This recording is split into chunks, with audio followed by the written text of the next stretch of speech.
Hello friends, welcome to let's crack civil service. दोस्तों, आज 16 अगस्त है और आज ही ब्लॉक एजुकेशन ऑफिसर का पेपर हुआ है और हमारे पास ये जो पेपर है ये सेट बी है और हम यहाँ पर उपस्थित हैं आपके साथ इसके सॉल्यूशन के साथ। हम इसे शुरू करते हैं और आप अपने पेपर के साथ बैठ जाइए और मिलाइए कि आपने कितना क्वेश्चन सही किया है और कहाँ पर गलतियाँ आपसे हुई हैं। तो दोस्तों, हम इसको शुरू करते हैं।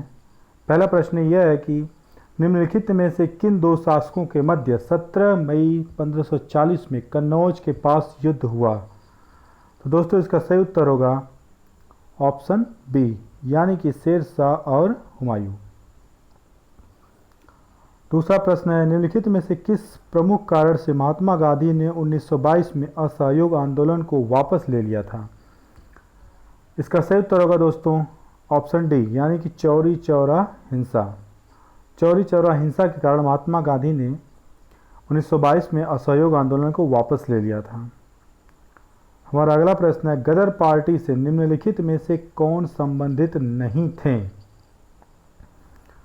तो दोस्तों, लाला हरदयाल भी इससे संबंधित थे, पंडित रामचंद्र और बरकतुल्लाह, लेकिन खुदराम बोस का संबंध गदर पार्टी से नहीं था, इसलिए हमारा सही उत्तर होगा ऑप्शन डी। हमारा नेक्स्ट प्रश्न है, निम्नलिखित में से कौन सा सुमेलित नहीं है। हमें बताना है कि कौन सा ऑप्शन गलत है। दोस्तों, इसका सही उत्तर होगा ऑप्शन डी, यानी कि कूका विद्रोह 1832 और 1834 के मध्य नहीं हुआ था, इसलिए यह उत्तर गलत होगा। अगला प्रश्न है, निम्नलिखित नेताओं में से किसने कहा, मैं तो एक भारतीय नगाड़ा हूं जिसका कार्य सोते हुए को जगाना है ताकि वे अपनी मातृभूमि के लिए जागें और कार्यरत हो सकें। इसका सही उत्तर होगा दोस्तों ऑप्शन ए, यानी कि बाल गंगाधर तिलक। यह बाल गंगाधर तिलक का कथन है। हमारा अगला प्रश्न, निम्नलिखित में से कौन सा पोषक तत्व दलहनी फसलों में गांठ के गठन के लिए आवश्यक है, मतलब कि गांठ के बनने के लिए आवश्यक है। तो दोस्तों, इसका सही उत्तर होगा ऑप्शन डी, यानी कि उपरोक्त में से कोई नहीं। गांठ के गठन के लिए ना नाइट्रोजन, बोरान और सिलिकॉन, इनमें से किसी की आवश्यकता नहीं पड़ती, इसलिए हमारा सही उत्तर होगा ऑप्शन डी। क्वेश्चन 7 है, 1 किलोग्राम नत्रजन की आपूर्ति के लिए कितनी यूरिया की मात्रा की आवश्यकता होगी। तो दोस्तों, इसका सही उत्तर है ऑप्शन बी, यानी कि 2.2 kg। 1 किलोग्राम नत्रजन की आपूर्ति के लिए 2.2 किलोग्राम यूरिया की आवश्यकता पड़ेगी। हमारा अगला प्रश्न पूछा है, निम्नलिखित में कथन ऊसर मिट्टी के संबंध में है, तो हमें बताना है कि इन तीनों कथनों में से कौन सा कथन सही है। तो दोस्तों, इसका सही उत्तर होगा ऑप्शन ए, यानी कि चूने का प्रयोग कर इसे सुधारा जा सकता है और इस मिट्टी का पीएच मान 7 से अधिक होता है। ये दोनों ही कथन इसके बारे में सही हैं। अब हमारा अगला प्रश्न है कि फॉर्च्यून इंडिया के 500 कंपनियों निगमों की सूची में 2019 में सबसे बड़ी कंपनी या निगम कौन थी। तो दोस्तों, इसका सही उत्तर है ऑप्शन सी, यानी कि रिलायंस इंडस्ट्रीज लिमिटेड। अगला प्रश्न है, उत्तर प्रदेश में पहला तैरता सौर ऊर्जा संयंत्र निम्नलिखित में से किस बांध पर बना। तो इसका सही उत्तर होगा दोस्तों ऑप्शन डी, यानी कि रिहंद बांध पर उत्तर प्रदेश का पहला तैरता सौर ऊर्जा संयंत्र का निर्माण किया गया। अगला प्रश्न है, उत्तर प्रदेश के निम्नलिखित में से कौन सा जिला संतरे का सबसे बड़ा उत्पादक है, यानी कि सबसे ज़्यादा संतरे का उत्पादन उत्तर प्रदेश के किस जिले में होता है। इसका सही उत्तर होगा ऑप्शन सी, यानी कि सहारनपुर। सहारनपुर में उत्तर प्रदेश में सबसे ज़्यादा संतरे का उत्पादन किया जाता है। उत्तर प्रदेश के निम्नलिखित नगरों में से किसमें भारतीय दलहन अनुसंधान संस्थान स्थित है। तो दोस्तों इसका सही उत्तर होगा ऑप्शन सी यानी कि कानपुर। कानपुर में भारतीय दलहन अनुसंधान संस्थान स्थित है। हमारा अगला प्रश्न है कि सूची 1 को सूची 2 से सम्मिलित कीजिए और सूचियों को दिए गए कूट से सही उत्तर का चयन कीजिए। वीवी गिरी राष्ट्रीय श्रम संस्थान वाराणसी, भारतीय सब्जी अनुसंधान संस्थान मथुरा, पंडित दीनदयाल उपाध्याय पशु चिकित्सा विश्वविद्यालय गाजीपुर और क्षेत्रीय रेल प्रशिक्षण संस्थान नोएडा। तो दोस्तों इसका सही उत्तर है हमारा ऑप्शन सी यानी कि वीवी गिरी राष्ट्रीय श्रम संस्थान नोएडा में स्थित है। भारतीय सब्जी अनुसंधान संस्थान वाराणसी में है। पंडित दीनदयाल उपाध्याय पशु चिकित्सा संस्थान मथुरा में है और क्षेत्रीय रेल प्रशिक्षण संस्थान गाजीपुर में है स्थित है। हमारा अगला प्रश्न है उत्तर प्रदेश के बारे में लिखित कथनों पर विचार कीजिए।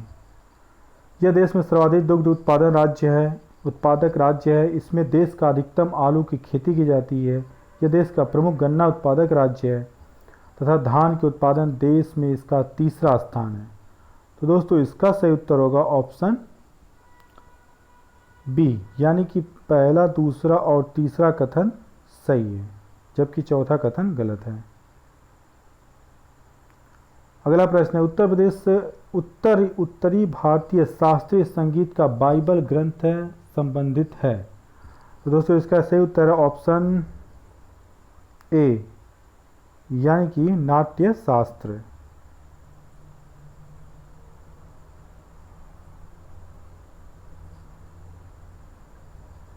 अगला प्रश्न है क्वेश्चन नंबर 16 अस्पृश्यता संरचनात्मक हिंसा का सबसे खराब स्वरूप है या फिर कारण है। अस्पृश्यता के चलन का आधार धार्मिक स्वीकृति है। तो दोस्तों इसका सही उत्तर होगा ऑप्शन सी यानी कि ए सत्य है परंतु आर गलत है। हमारा अगला प्रश्न है कि ग्रामीण जनसंख्या खुले में शौच करना अपने स्वास्थ्य के लिए खतरा नहीं मानती और कारण दिया गया पवित्रता एवं अपवित्रता से जुड़े सामाजिक सांस्कृतिक मानदंडों ने लोगों को घर में शौचालय निर्माण से रोका है। तो दोस्तों इसका उत्तर बी सही होगा क्योंकि दोनों कथन सत्य हैं लेकिन दोनों एक दूसरे की व्याख्या नहीं करते हैं। अगला प्रश्न निम्नलिखित में से कौन सा कोलकाता के उन 4 नवीनीकृत विरासत भवनों में शामिल नहीं है जिसे जनवरी सन 2020 में राष्ट्र को समर्पित किया गया। तो दोस्तों इसका उत्तर होगा ऑप्शन डी यानी कि राइटर्स बिल्डिंग। अगला प्रश्न है विश्व स्वास्थ्य संगठन के अनुसार जनवरी सन 2020 में निम्नलिखित में से कौन सा देश विश्व में खसरे के सबसे अधिक प्रकोप से प्रभावित था। तो दोस्तों इसका उत्तर हमें बताना है। हमारे ऑप्शंस हैं बेनिन, सेनेगल, कांगो लोकतांत्रिक गणराज्य या फिर निकारागुआ। तो दोस्तों इसका सही उत्तर है ऑप्शन सी यानी कि कांगो लोकतांत्रिक गणराज्य।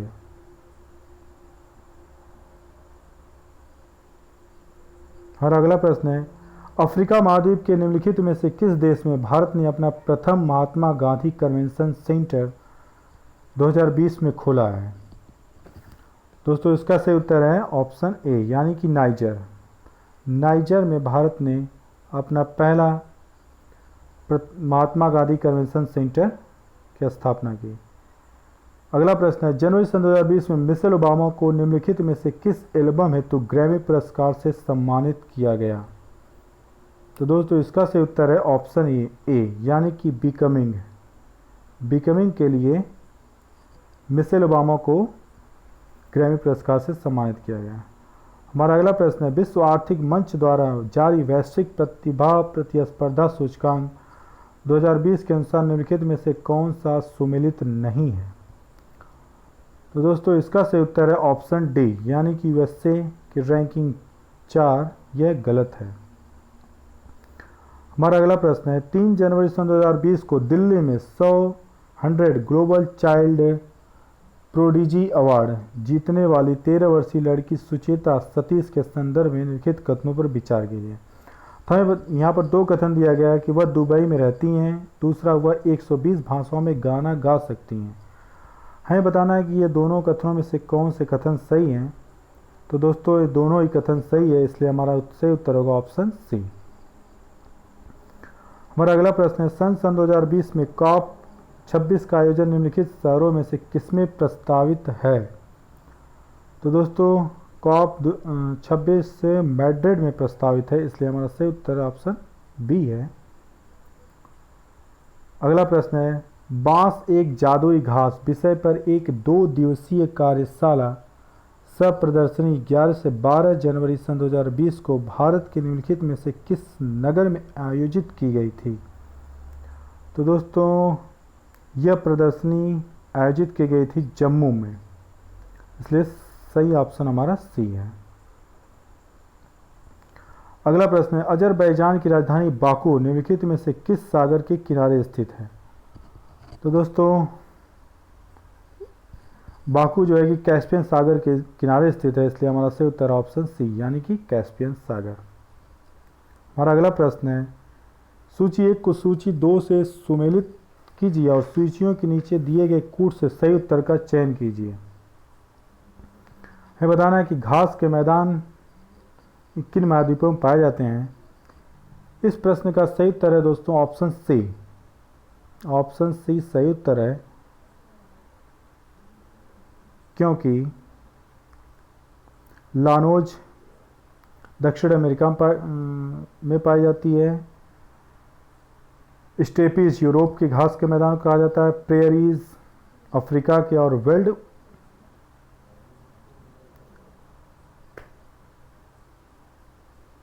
प्रेयरी जो है कि अफ्रीका की है और वेल्ड उत्तरी अमेरिका।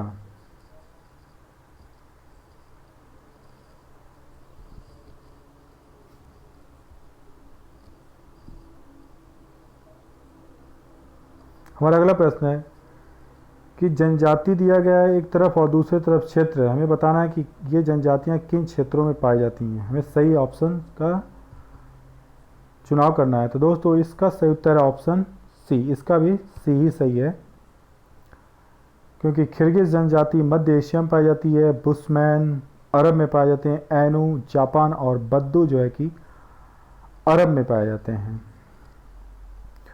अगला प्रश्न है, भारत में लिग्नाइट कोयला का सबसे बड़ा क्षेत्र निम्नलिखित में से कौन सा है। तो दोस्तों इसका सही उत्तर है क्वेश्चन नंबर 29 का नेवेली। नेवेली जो है कि लिग्नाइट कोयला का सबसे बड़ा क्षेत्र है, नेवेली लिग्नाइट कोयला का। अगला प्रश्न है, भारत की निम्नलिखित नदियों में से कौन सी दामोदर नदी की सहायक नहीं है। दोस्तों दिए गए नदियों में इंद्रावती नदी दामोदर की सहायक नदी नहीं है, तो सही उत्तर है इंद्रावती। हमारा अगला प्रश्न है कि निम्नलिखित में से कौन सा सही सुमेलित नहीं है। घाट प्रभाग कर्नाटक, उकाई नहर परियोजना गुजरात, नीरा नहर परियोजना महाराष्ट्र या जवाई परियोजना तमिलनाडु। तो दोस्तों इसमें से जवाई परियोजना तमिलनाडु में स्थित नहीं है, इसलिए हमारा सही उत्तर होगा ऑप्शन डी। अगला प्रश्न है कि निम्नलिखित में से कौन सा कथन सही है। हमें बताना है कि निम्नलिखित कथनों में से कौन सा कथन सही है। पहला है, भारत में ओडिशा राज्य क्रोमाइड का सबसे बड़ा उत्पादक है। दूसरा, भारत में कर्नाटक चांदी का बृहत्तम उत्पादक राज्य है। तीसरा, भारत में आंध्र प्रदेश में बॉक्साइट का सबसे बड़ा भंडार है। या फिर डी, भारत में ओडिशा मैंगनीज का सबसे बड़ा भंडार है। तो दोस्तों इसमें सही ऑप्शन होगा ऑप्शन डी, यानी कि भारत में ओडिशा मैंगनीज का सबसे बड़ा भंडार, यह कथन सही है। अब अगले प्रश्न की तरफ बढ़ते हैं। भारत का लौह अयस्क निम्नलिखित में से किस शैल समूह से संबंधित है। तो दोस्तों लौह अयस्क या धात्विक खनिजों के लिए भारत की धारवाड़ चट्टान प्रसिद्ध है। धारवाड़ धात्विक खनिजों के लिए प्रसिद्ध है, इसलिए सही उत्तर होगा ऑप्शन ए। अगला प्रश्न, सिल्वा वनों की विशेषता। हमें बताना है कि निम्नलिखित ऑप्शंस में से सिल्वा वनों की विशेषता कौन सी होगी। तो सेलवा वनों की विशेषता ये होती है कि उनमें चौड़ी पत्ती पाई जाती है और वे सदाबहार होते हैं, इसलिए सही उत्तर ऑप्शन ए। अगला प्रश्न है, सामाजिक वानिकी और पर्यावरण पुनर्वास केंद्र भारत के निम्नलिखित में से किन नगर में स्थित है? ऑप्शन दिया गया देहरादून, प्रयागराज, नागपुर या फिर भोपाल। तो हमें बताना है कि कौन सा उत्तर सही होगा। तो दोस्तों इसका सही उत्तर है ऑप्शन बी यानी कि प्रयागराज। प्रयागराज में सामाजिक वानिकी और पर्यावरण पुनर्वास केंद्र स्थित है। अगला प्रश्न है, भारत में पर्यावरण सुरक्षा अधिनियम निम्नलिखित में से किस सन में पारित हुआ? पर्यावरण सुरक्षा अधिनियम 1986 में पारित हुआ था, इसलिए 1986 हमारा सही उत्तर होगा। अगला प्रश्न है, सन 2011 की जनगणना के अनुसार निम्नलिखित में से कौन सा जनसंख्या घनत्व की दृष्टि से सही घटते क्रम में है? व्यवस्थित कीजिए। तो दोस्तों सबसे ज़्यादा जनसंख्या घनत्व तो बिहार में, उसके बाद पश्चिम बंगाल, फिर केरल, फिर उत्तर प्रदेश, इसलिए सही उत्तर होगा ऑप्शन डी। हमारा अगला प्रश्न है, निम्नलिखित सूची 1 से सूची 2 को सम्मिलित कीजिए और सूचियों के नीचे दिए गए कूट से सही उत्तर का चयन कीजिए। एक तरफ घटना दिया गया, दूसरे तरफ यौगिक। तो इसमें सही उत्तर होगा ऑप्शन, क्वेश्चन नंबर 38 का सही उत्तर ऑप्शन सी यानी कि अम्ल वर्षा, सल्फर डाइऑक्साइड, प्रकाश, रासायनिक धुंध, असंतृप्त हाइड्रोकार्बन, हीमोग्लोबिन के साथ संयोजन कार्बन मोनोऑक्साइड करता है तथा ओजोन परत का क्षरण क्लोरोफ्लोरोकार्बन की वजह से होता है। अगला प्रश्न है, माइकोराइजा एक सहजीवी संबंध है। माइकोराइजा जो है कि कवक और पौधों के मध्य संबंध है, इसलिए हमारा सही उत्तर होगा ऑप्शन सी। अब हम अपने अगले प्रश्न की तरफ बढ़ते हैं, विटामिनों के बारे में निम्नलिखित में से कौन सा कथन सही नहीं है? हमारे कथन पहला है, कुछ विटामिन आंतरिक सूक्ष्मजीवों द्वारा संश्लेषित किए जा सकते हैं, यह कथन सही है। कुछ विटामिन हार्मोन की तरह काम करती है, यह भी सही है। कुछ विटामिन शरीर में जमा होते हैं, यह भी सही है। विटामिन के जल में घुलनशील है, दोस्तों यह गलत होगा क्योंकि विटामिन के जल में घुलनशील नहीं है। हमारा अगला प्रश्न है, फ़ारेनहाइट पैमाने का तापमान 200 फ़ारेनहाइट है, इसका मान सेल्सियस पैमाने पर क्या होगा? तो दोस्तों इसका सही उत्तर होगा 93.3 डिग्री सेल्सियस यानी कि ऑप्शन ए। अगला प्रश्न है, सूची 1 को सूची 2 से सम्मिलित कीजिए तथा सूचियों के नीचे दिए गए कूट से सही उत्तर का चयन कीजिए। तो इस क्वेश्चन का सही उत्तर होगा दोस्तों ऑप्शन डी। ऑप्शन डी सही उत्तर है क्योंकि उपाधियों का अंत अनुच्छेद 18 में दिया गया है। धार्मिक मामलों के प्रबंधन की स्वतंत्रता का प्रावधान अनुच्छेद 26 में, अल्पसंख्यकों की भाषा का संरक्षण अनुच्छेद 29 में तथा शिक्षा का अधिकार अनुच्छेद 21 में दिया गया है, 21 क में, इसलिए सही उत्तर डी होगा। अगला प्रश्न, भारतीय संविधान के 74वें संशोधन के संबंध में लिखित कथनों में से कौन सा सही है? तो दोस्तों इसका सही उत्तर होगा ऑप्शन ए यानी कि 74वें संविधान संशोधन के बारे में दिए गए पहला, दूसरा और तीसरा कथन सही है क्योंकि यह संविधान में एक नई अनुसूची जोड़ने का उपबंध करता है। वह नगर पालिकाओं कार्य प्रणाली की पुनर्संरचना भी करता है तथा यह नगर पालिकाओं महिलाओं के लिए आरक्षण का उपबंध भी करता है, इसलिए हमारा सही उत्तर ऑप्शन ए। अगला प्रश्न है, भारत में लिखित में से किसे शिशुओं और अवयस्कों के साथ आर्थिक और सामाजिक योजनाओं के लिए विधि बनाने की शक्ति प्रदत्त है? दोस्तों यह अधिकार केंद्र और राज्य सरकार दोनों को है, इसलिए सही उत्तर होगा ऑप्शन सी। अगला प्रश्न देखते हैं क्या दिया है। अगला प्रश्न दिया गया है कि एक तरफ विषय दिया गया और भारतीय संविधान के संबंधित अनुच्छेद। तो दोस्तों इस का सही उत्तर होगा ऑप्शन बी यानी कि अंतर्राष्ट्रीय विधि के प्रति आदर बढ़ाना, जिसका प्रावधान अनुच्छेद 51 ग में किया गया है। एक ही ऑप्शन से हम इसको सही उत्तर बता सकते हैं क्योंकि जो राज्य की लोक सेवाओं में न्यायपालिका को कार्यपालिका से पृथक करना, इसका सीधा संबंध है अनुच्छेद 50 से। सिर्फ एक ऑप्शन से हम इसको सही बता सकते हैं अगर एक ऑप्शन किसी को पता रहेगा तो वह इसका सही उत्तर बता सकता है। तो सही उत्तर ऑप्शन सी। अगला प्रश्न, निम्नलिखित में से कौन सा पद प्रश्न चिन्ह का स्थान लेगा? दोस्तों इसका सही उत्तर है दिए गए क्रम के हिसाब से 28 जो है कि सही आंसर होगा। अगला प्रश्न, ए बी का भाई है, बी सी का भाई है, सी डी का पति है और ई ए का पिता है, तो डी का ई से संबंध है। तो दोस्तों इसका सही उत्तर होगा बी, यानी कि डी का ई से बहू का संबंध है। अगला प्रश्न, यदि किसी निश्चित कोड में दिसंबर को ERMBCEDE लिखा जाता है तो निम्नलिखित माह में से किसे ERMBVENO के रूप में लिखा जाएगा? तो दोस्तों नवंबर को इस फॉर्मेट में लिखा जा सकता है, इसलिए हमारा सही उत्तर होगा ऑप्शन डी, यानी कि नवंबर। यदि सभी समाज सुधारक मानवतावादी हैं, सत्य है, तो निम्नलिखित तर्क वाक्यों में से कौन सा एक सत्य है? दोस्तों इसका सही उत्तर होगा ऑप्शन सी, यानी कि कुछ मानवतावादी समाज सुधारक हैं। इसका सही उत्तर है ऑप्शन सी। अगला प्रश्न, निम्नलिखित श्रेणी में से यक्स का मान क्या होगा? इस श्रेणी के हिसाब से दोस्तों एक्स की जगह पे हम 13 रख सकते हैं। सही उत्तर 13 है। अगला प्रश्न है कि रायसीना डायलॉग जो कि 14 से 16 जनवरी सन 2020 को संपन्न हुआ का मुख्य विषय निम्नलिखित में से कौन सा था? तो रायसीना डायलॉग का मुख्य विषय था नेविगेटिंग द अल्फा सेंचुरी, इसलिए हमारा सही उत्तर ऑप्शन सी। अगला प्रश्न है, विश्व रैपिड शतरंज प्रतियोगिता जीतने वाली प्रथम भारतीय महिला? तो रैपिड शतरंज प्रतियोगिता को जीतने वाली प्रथम भारतीय महिला है कोनेरू हम्पी, इसलिए उत्तर होगा ए। नीति आयोग द्वारा हाल ही में जारी सतत विकास लक्ष्य इंडिया सूचकांक के अनुसार कौन सा राज्य प्रथम स्थान पर है? तो केरल प्रथम स्थान पर, इसलिए हमारा सही उत्तर होगा ऑप्शन डी। निम्नलिखित में से किस देश में जनवरी 2020 में भारतीय नौसेना ने ऑपरेशन वनीला प्रारंभ किया? ऑपरेशन वनीला का चयन मेडागास्कर के लिए किया गया था। मेडागास्कर में राहत बचाव कार्य भारतीय नौसेना द्वारा किया गया था, उसका नाम ऑपरेशन वनीला था। मेडागास्कर सही उत्तर ऑप्शन सी। हमारा अगला प्रश्न, निम्नलिखित देशों में किस देश ने दिसंबर सन 2019 में G20 देशों की अध्यक्षता जापान से प्राप्त की?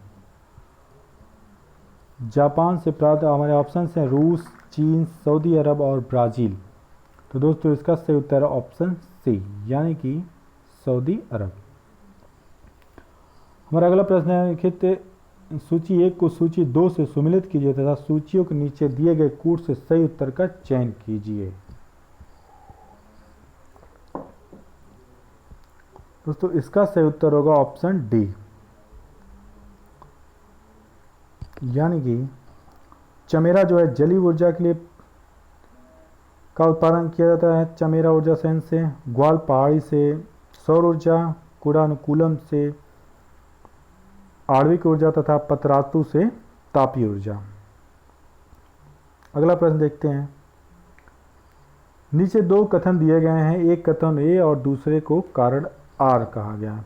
पहला कथन है, भारतीय भूगर्भ सर्वेक्षण के अनुसार भारत में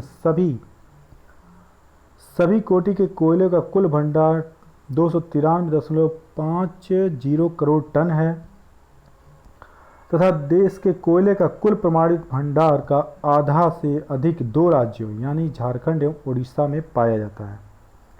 तो दोस्तों दोनों ही कथन सही है, इसलिए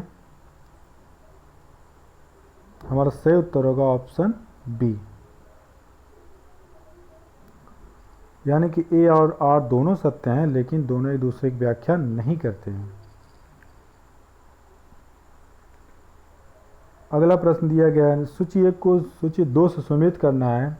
एक तरफ जनजातियां दिया, दूसरे तरफ अवस्थिति। तो जारवा जनजाति अंडमान निकोबार में पाई जाती है। सिर्फ एक ऑप्शन से हम इसका सही उत्तर बता सकते हैं, ए का 4, यानी कि ऑप्शन बी इसका सही होगा।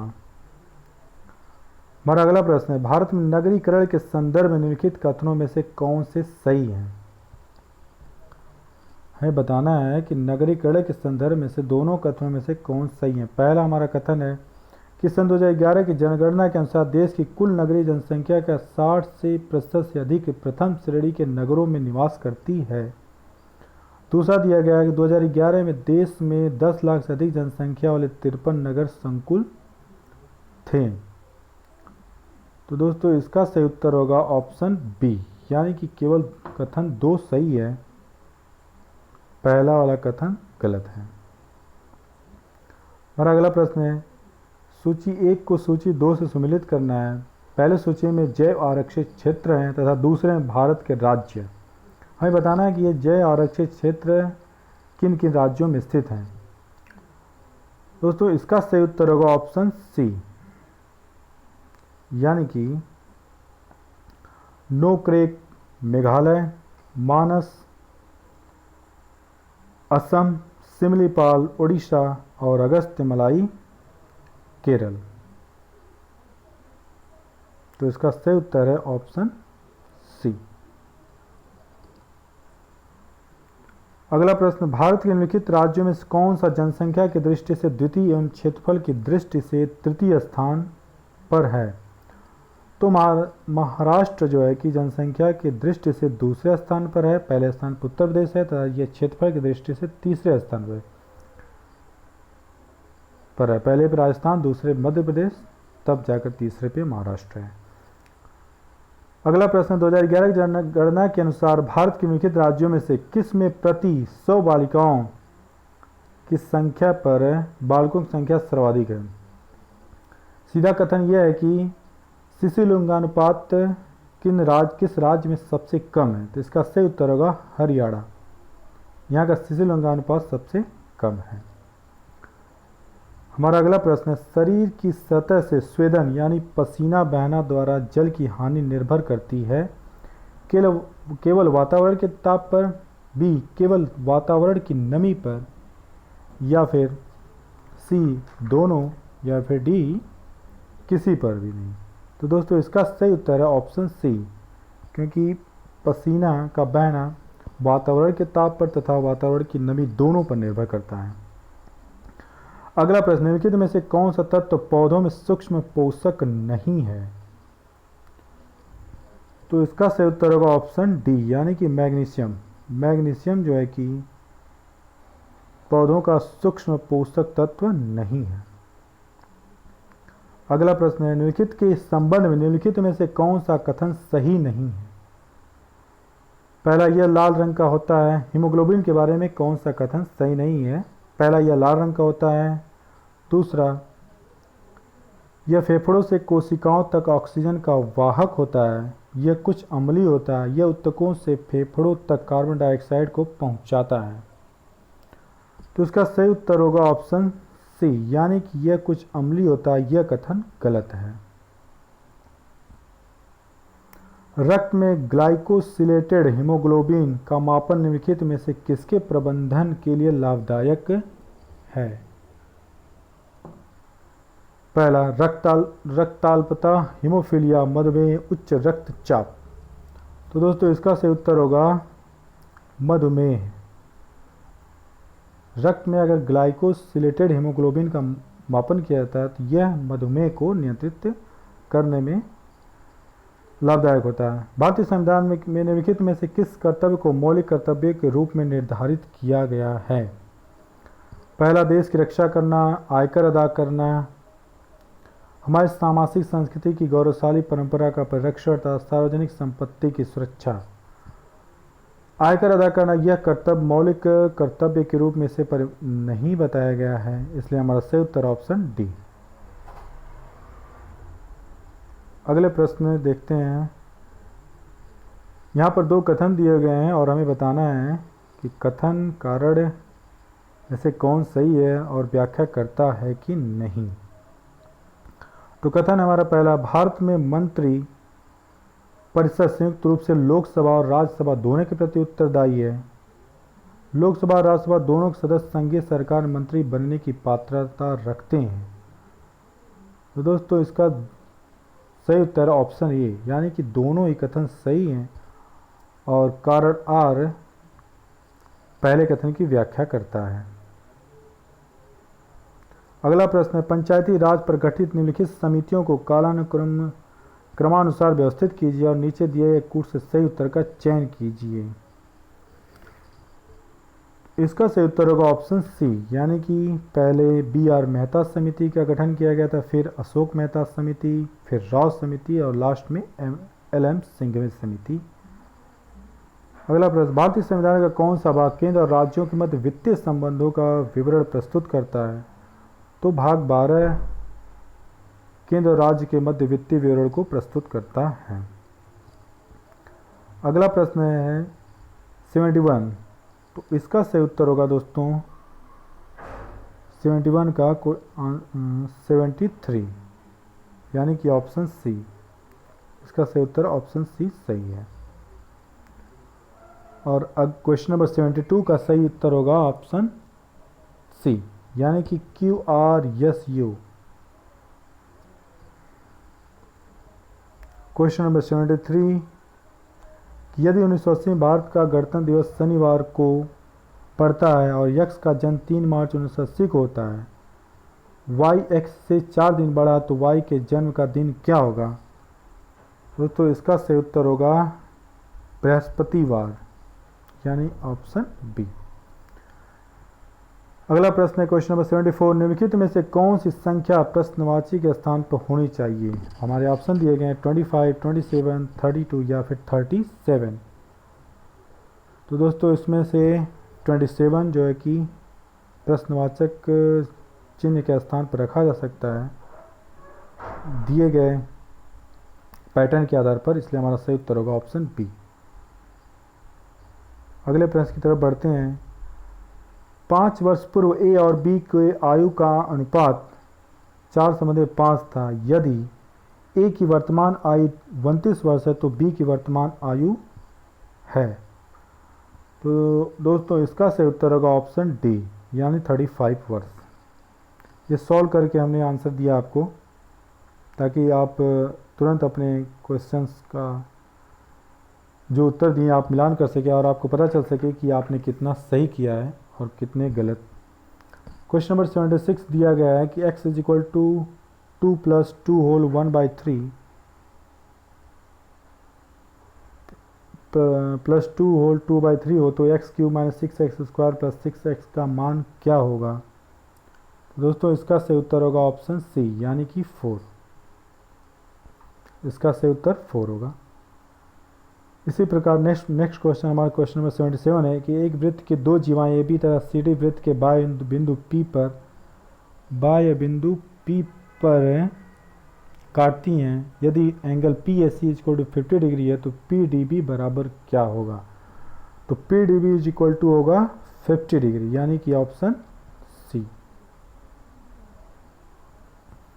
क्वेश्चन नंबर 17 है कि 2 संख्याओं का म सप और ल सप क्रमशः 21 एवं 84 हैं, 84 हैं और संख्याओं का अनुपात 1:4 है, तो दोनों संख्याओं में बड़ी संख्या होगी।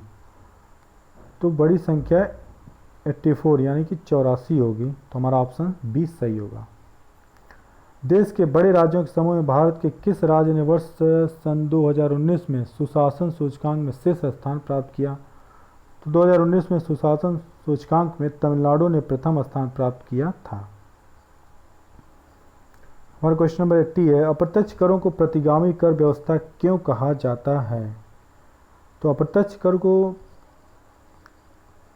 प्रतिगामी इसलिए कहा जाता है क्योंकि ये सभी आय समूहों पर समान दरों पर लगाए जाते हैं, यानी कि option B. Option B. Bharat $5 trillion की अर्थव्यवस्था के लक्ष्य को कब प्राप्त करना चाहता है? यहाँ पर ऑप्शन हमारे दिए गए हैं, पहला 2022, दूसरा 2024, तीसरा 2025 या फिर डी 2026। हमें बताना है कि इसका सही उत्तर क्या होगा। तो दोस्तों इसका सही उत्तर होगा ऑप्शन बी, यानी कि 2024। भारत सरकार 2024 तक भारतीय अर्थव्यवस्था का आकार $5 ट्रिलियन करना चाहती है। हमारा अगला प्रश्न क्वेश्चन नंबर 82 है। यहाँ पर 15वें वित्त आयोग के संबंध में दिए गए कथन है। हमें बताना है कि इन चारों कथनों में से कौन सा कथन गलत है। तो दोस्तों इसमें सही उत्तर होगा आपका ऑप्शन सी, यानी कि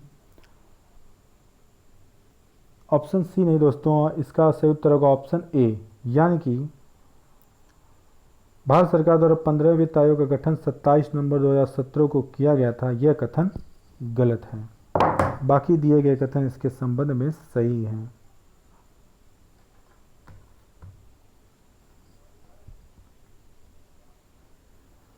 हमारा अगला प्रश्न, लिखित पल्लव शासकों का नाम उनके राज्यकाल की दृष्टि से रखते हुए सही कालानुक्रम अनुसार व्यवस्थित कीजिए और नीचे दिए गए कूट से सही उत्तर का चयन कीजिए। तो दोस्तों उसका सही उत्तर होगा ऑप्शन सी, ऑप्शन सी नहीं ऑप्शन ए, यानी कि पहले महेंद्र वर्मन प्रथम, फिर नरसिंह वर्मन प्रथम, फिर परमेश्वर वर्मन प्रथम और लास्ट में नंदी वर्मन द्वितीय। हमारा अगला प्रश्न दिया गया है कि शासक और रानियां, क्वेश्चन नंबर 84 में हमें शासक और उनके रानियों से मिलान करना है। तो इसका सही उत्तर होगा दोस्तों ऑप्शन ए, इसका उत्तर ए सही है, यानी कि चंद्रगुप्त का कुमार देवी से, समुद्रगुप्त का दत्ता देवी, चंद्रगुप्त द्वितीय कुबेर नाग और कुमारगुप्त प्रथम का अनंत देवी। इसका सही उत्तर है ऑप्शन ए। अगला प्रश्न देखते हैं। यहाँ पर बताना है कि कौन सा सही सुमिलित नहीं है, कौन सा कथन सही सुमिलित नहीं है। तो इसमें सही उत्तर है ऑप्शन सी, यानी कि तहजीब उल अखलाक मोहम्मद अली जिन्ना इसके संस्थापक नहीं हैं। बाकी सभी कथन सही हैं। संवाद कौमुदी राजा राम मोहन राय, अल हिलाल मौलाना अबुल कलाम आज़ाद का है, न्यू इंडिया एनिमेशन का है, यानी उन लोगों ने उसकी स्थापना की थी। इसी प्रकार हमारा क्वेश्चन नंबर 86 है। हमें मिलाना है कि एक तरफ रचनाएं दिए गए हैं, दूसरी तरफ उनके रचनाकार हैं जिन्होंने उनके लिखा है। तो दोस्तों यहाँ पर हमारा सही उत्तर होगा ऑप्शन ए, यानी कि ताजुल मासिर को हसन निजामी ने लिखा है, खजाइन उल फुतूह को अमीर खुसरो ने, तारीख़ मुबारक शाही याह्या बिन अहमद सरहिंद तथा फतवा जहांदारी का जियाउद्दीन बरनी। अब अगला प्रश्न देखते हैं। यहाँ पर भी हमें सूची 1 को सूची 2 से मिलान करना है। तो यहाँ पर दोस्तों सही उत्तर होगा ऑप्शन ए, यहाँ पर भी ऑप्शन ए सही है, यानी एंड्रयूस फ्रेजर पुलिस आयोग, एंटनी मैकडोनल अकाल आयोग, कॉलिन स्कॉट मॉनक्रिफ सिंचाई आयोग तथा थॉमस रॉबर्टसन रेलवे आयोग। ऑप्शन ए यहाँ पर सही है। क्वेश्चन नंबर 88 देखना है कि नीचे 2 कथन दिए गए, एक को कथन तथा दूसरे कारण मान के रूप दिया गया है। यहाँ पर हमें बताना है कि कथन कारण में से कौन सा सही है तथा क्या एक कथन कारण कथन की व्याख्या करता है। तो पहला कथन, आर्य समाज आंदोलन ने हिंदुओं में आत्मविश्वास और आत्मनिर्भरता प्रदान किया। तथा दूसरा है, आर्य समाज आंदोलन ने श्वेत जाति की श्रेष्ठता में विश्वास की जड़ों को कमजोर किया। तो दोस्तों दोनों ही कथन यहाँ पर सही हैं और कारण कथन की व्याख्या करता है, इसलिए सही उत्तर होगा ऑप्शन ए। हमारा अगला प्रश्न है, लाला लाजपत राय के संदर्भ में निम्नलिखित में से कौन सा कथन सही है। पहला, प्रारंभ में वे असहयोग नीति के पक्ष में नहीं थे परंतु बाद में वे गांधी जी के पक्ष में हो गए। दूसरा, स्वराज पार्टी गठन में लाला लाजपत राय भी शामिल हुए थे। तो दोस्तों यहाँ पर दोनों ही कथन लाला लाजपत राय के बारे में जो दिया गया है वह दोनों ही गलत है, यानी कि ना तो इन्होंने असहयोग नीति के पक्ष में नहीं थे, ऐसा कहना गलत होगा क्योंकि हमेशा असहयोग के पक्ष में थे, और स्वराज पार्टी गठन में लाला लाजपत राय शामिल हुई, यह भी गलत है। हमारा अगला प्रश्न है, विलय का सिद्धांत के तहत निम्नलिखित राज्यों के विलय पर विचार किया, उन्हें कालानुक्रम व्यवस्थित कीजिए। तो दोस्तों यहाँ पर हमारा सही उत्तर होगा ऑप्शन सी, क्योंकि पहले सतारा का विलय किया गया था, फिर बघाट का, फिर झांसी का और लास्ट में उदयपुर का, इसलिए सही उत्तर ऑप्शन सी। अब अगले प्रश्न की तरफ बढ़ते हैं कि गन्ने के उचित और पारिश्रमिक मूल्य एफआरपी निम्नलिखित में से कौन सा संगठन अनुमोदित करता है? तो गन्ने के उचित और पारिश्रमिक मूल्य का अनुमोदन आर्थिक मामलों की कैबिनेट समिति द्वारा किया जाता है, इसलिए हमारा सही उत्तर ऑप्शन ए। अगला प्रश्न है, नीचे दो कथन दिए गए हैं जिनमें एक को कथन और दूसरे को कारण कहा गया है। हमें बताना है कि कथन कारण में से कौन सा कथन सही है।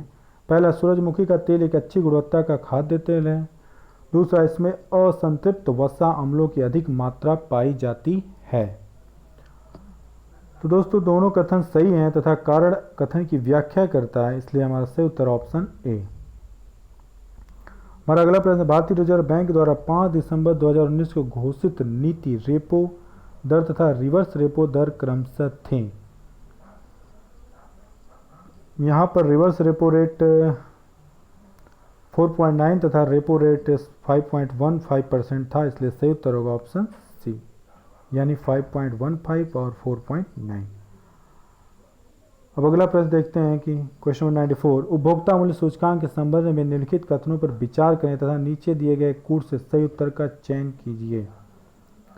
पहला, यह वस्तु एवं सेवाओं के मूल्य परिवर्तन की गणना करता है। इसकी गणना आर्थिक सलाहकार का कार्यालय औद्योगिक नीति एवं प्रोन्नति विभाग द्वारा किया जाता है तथा भारतीय रिजर्व बैंक द्वारा मौद्रिक नीति बनाते समय इसका प्रयोग मुद्रास्फीति माप हेतु किया जाता है। दोस्तों पहला कथन सही है, तीसरा कथन सही है, लेकिन दूसरा कथन गलत है यहाँ पर, इसलिए हमारा सही उत्तर है ऑप्शन सी। अगला प्रश्न है, सॉफ्टवेयर एवं बिजनेस प्रोसेस आउटसोर्सिंग उद्योगों का सबसे बड़ा केंद्र उत्तर प्रदेश में निम्नलिखित शहरों में से किसमें स्थित है? तो सॉफ्टवेयर एवं बिजनेस प्रोसेस आउटसोर्सिंग उद्योग का सबसे बड़ा केंद्र उत्तर प्रदेश के नोएडा में स्थित है, इसलिए सही उत्तर हमारा ऑप्शन डी। अगला प्रश्न, उत्तर प्रदेश के निम्नलिखित क्षेत्रों में से किसमें अन्ना प्रथा उस क्षेत्र के कृषि एवं वानिकी के विकास के लिए अभिशाप है? पहला दिया हमारा पूर्वी उत्तर प्रदेश, दूसरा उत्तर प्रदेश बुंदेलखंड क्षेत्र, सी मध्य प्रदेश या फिर डी उत्तर प्रदेश। तो दोस्तों इसका सही उत्तर है ऑप्शन बी, यानी उत्तर प्रदेश का बुंदेलखंड क्षेत्र। उत्तर प्रदेश का बुंदेलखंड क्षेत्र में जो अन्ना प्रथा है वह वहाँ की कृषि वानिकी के लिए अभिशाप है। हमारा अगला प्रश्न है, निम्नलिखित में से कौन सा सही सुमेलित नहीं है? पहला, कन्नौज इत्र, बुलंदशहर चीनी मिट्टी, चित्रकूट लकड़ी के खिलौने तथा प्रतापगढ़ अमरूद जेली। दोस्तों यहाँ पर प्रतापगढ़ जो है कि अमरूद जेली के लिए प्रसिद्ध नहीं है, क्योंकि प्रतापगढ़ आंवला के लिए प्रसिद्ध है। हमारा अगला प्रश्न है, अगरिया, बैगा तथा भुइया जनजातियाँ अनुसूचित जनजातियाँ उत्तर प्रदेश के निम्नलिखित जिलों में से किसमें मुख्यतः निवास करती हैं? तो ये तीनों जनजातियाँ उत्तर प्रदेश के सोनभद्र में मुख्य रूप से निवास करती हैं, इसलिए सही उत्तर होगा ऑप्शन सी, यानी कि सोनभद्र। क्वेश्चन नंबर 99 देखते हैं। यहाँ पर भी सूची 1 को सूची 2 से सुमेलित करना है। पहला दिया गया लेखकों के नाम, दूसरी तरफ उनका उपनाम। तो यहाँ पर हमारा सही उत्तर होगा कोई ऑप्शन सी, क्योंकि सूर्यकांत त्रिपाठी का उपनाम है निराला, उसी प्रकार रघुपति सहाय का जो उपनाम है वह फिराक गोरखपुरी है। सूर्यकांत त्रिपाठी निराला, रघुपति सहाय फिराक गोरखपुरी, वैद्यनाथ मिश्र नागार्जुन तथा धनपत राय श्रीवास्तव मुंशी प्रेमचंद। हमारा अगला प्रश्न, निम्नलिखित में से कौन सा फॉस्फेटिक जैव उर्वरक है? तो दिए गए ऑप्शंस में से एजोला जो है कि फॉस्फेटिक जैव उर्वरक है, इसलिए सही उत्तर है ऑप्शन सी। हमारा अगला प्रश्न है कि निम्नलिखित युग्मों में से कौन सा युग्म सुमेलित नहीं है? एक तरफ गायक दिया गया, दूसरी तरफ गायन शैली या विधा। तो पहला राजन साजन मिश्र, राजन साजन मिश्र, ध्रुपद टप्पा, ताज बेगम ठुमरी टप्पा, बड़ी मैना ठुमरी टप्पा या अंबाजी चतुर्वेदी ध्रुपद। हमें बताना है यहाँ पर कि कौन सा सुमेलित नहीं है। तो दोस्तों इसका सही उत्तर है ऑप्शन डी, यानी कि अंबाजी चतुर्वेदी ध्रुपद। यह मिलान गलत दिया गया है। हमारा अगला प्रश्न दिया गया है कि स्वच्छ भारत मिशन के संदर्भ में लिखित कथनों में से कौन सा कथन सत्य है। पहला दिया गया स्वच्छ भारत मिशन संपूर्ण समुदाय के सामूहिक व्यवहार परिवर्तन पर केंद्रित है। दूसरा, अधिकांश लोगों के लिए खुले में शौच करना उनके नियमित प्रातःकाल भ्रमण, फसलों की देखभाल तथा सामाजिकता का हिस्सा है। तो दोस्तों ये दोनों ही कथन स्वच्छ भारत मिशन के विषय में संदर्भ में सही है, इसलिए सही उत्तर सी है। हमारा अगला प्रश्न है ग्रीस के संदर्भ में लिखित कथनों में से कौन सा सही है। पहला ग्रीस ने कैटरीना साकेलारोपोलू को देश के इतिहास में पहली महिला राष्ट्रपति चुना। दूसरा, कैटरीना पहले राष्ट्रपति हैं जो किसी राजनीतिक दल से संबंधित नहीं है। तो ग्रीस के संदर्भ में इन दोनों कथन को जो दिया गया है वो सही है, इसलिए हमारा सही उत्तर है ऑप्शन सी। अगला प्रश्न है ग्रीन पीस इंडिया द्वारा जनवरी 2020 में जारी रिपोर्ट के अनुसार भारत के 287 नगरों में से निम्नलिखित में से कौन सा सर्वाधिक प्रदूषित नगर है। रानीगंज, झरिया, बजरंग नगर या सोहागपुर। तो झरिया जो है कि सबसे ज़्यादा प्रदूषित नगर है। अगला प्रश्न है बिम्स्टेक देशों के लिए जलवायु स्मार्ट खेती प्रणाली के विषय पर 11 से 13 दिसंबर 2019 को संपन्न हुई 3 दिवसीय अंतर्राष्ट्रीय संगोष्ठी के संबंध में लिखित कथनों में से कौन से सही हैं। तो दोस्तों दोनों कथनों में से केवल कथन 2 सही है। पहला कथन हमारा गलत है दिया है यहाँ पर, क्योंकि इसमें काठमांडू में आयोजित नहीं हुआ था। अगला प्रश्न है नगर एक तरफ दिया गया, दूसरा नदियां। तो इसका सही उत्तर होगा दोस्तों ऑप्शन सी।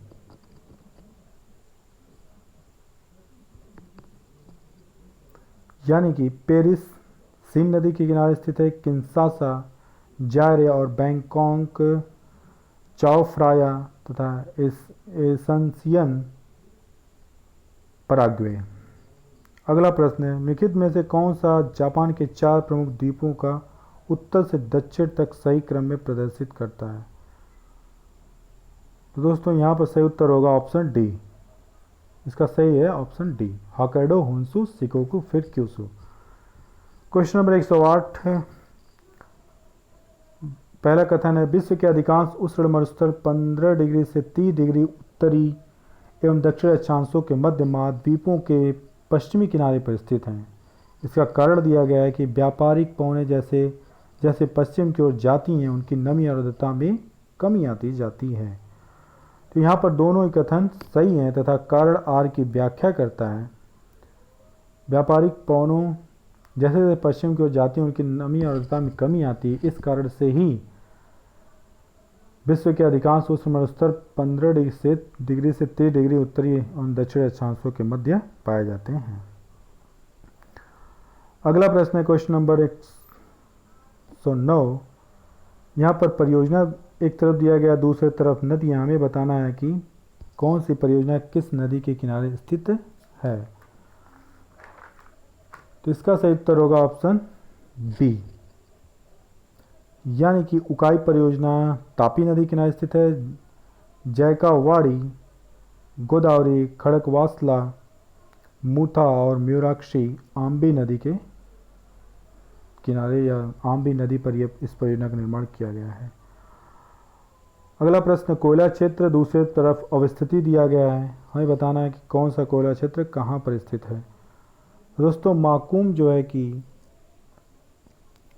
माकुम असम में स्थित है, नामचिक अरुणाचल प्रदेश में, गिरिडीह झारखंड तथा सुहागपुर मध्य प्रदेश में है, इसलिए इसका सही उत्तर होगा ऑप्शन ए।